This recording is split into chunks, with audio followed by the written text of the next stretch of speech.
Excuse me, doctor সাহেব আর কি একজন রোগী দেখার সময় হবে? কি রোগ? হৃদরোগ। হৃদরোগের চিকিৎসা হয় হৃদরোগ হাসপাতালে, ওখানে গেলে হয় না? মানে রোগটা একটু জটিল কি না, সেই জন্য। দেখুন, আমি এখন ইন্টার্নি করছি, এই অবস্থায় এমন জটিল রোগের চিকিৎসা করাটা কি ঠিক হবে? সরি। আসলে রোগটা যেহেতু ইন্টারনাল, সেহেতু ইন্টার্নি করা ডাক্তারের চিকিৎসা পেলে সেরে উঠবে। রোগীটি কে? আপনার চোখের সামনে জলজন্ত দাঁড়িয়ে। আপনি আপনি বোধহয় প্রেম প্রেম করেন না?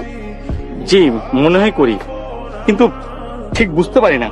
কেন বুঝতে পারেন না কেন? মানে যার সঙ্গে করি সে ডাক্তার, তো মানে প্রায় ডাক্তার, হয় সে আমাকে বুঝতে পারে না অথবা বুঝতে দেয় না।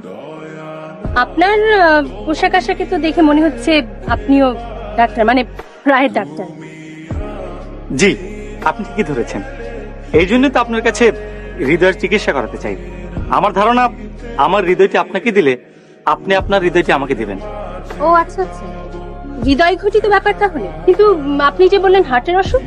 ওই আসলে বিষয় তো একই। বিষয় তো একই না? বিষয় একই, বিষয় মোটেও এক নয়। আপনি আপনার প্রেমিকার সঙ্গে প্রেম করবেন আর প্রেমিকাকে ফাঁকি দিয়ে অন্য জায়গায় ব্যস্ত থাকবেন, এটা তো খুব কঠিন রোগের সিমটম। আপনার উপযুক্ত চিকিৎসা হওয়া উচিত। মাঝে মাঝে তব দেখা পায়।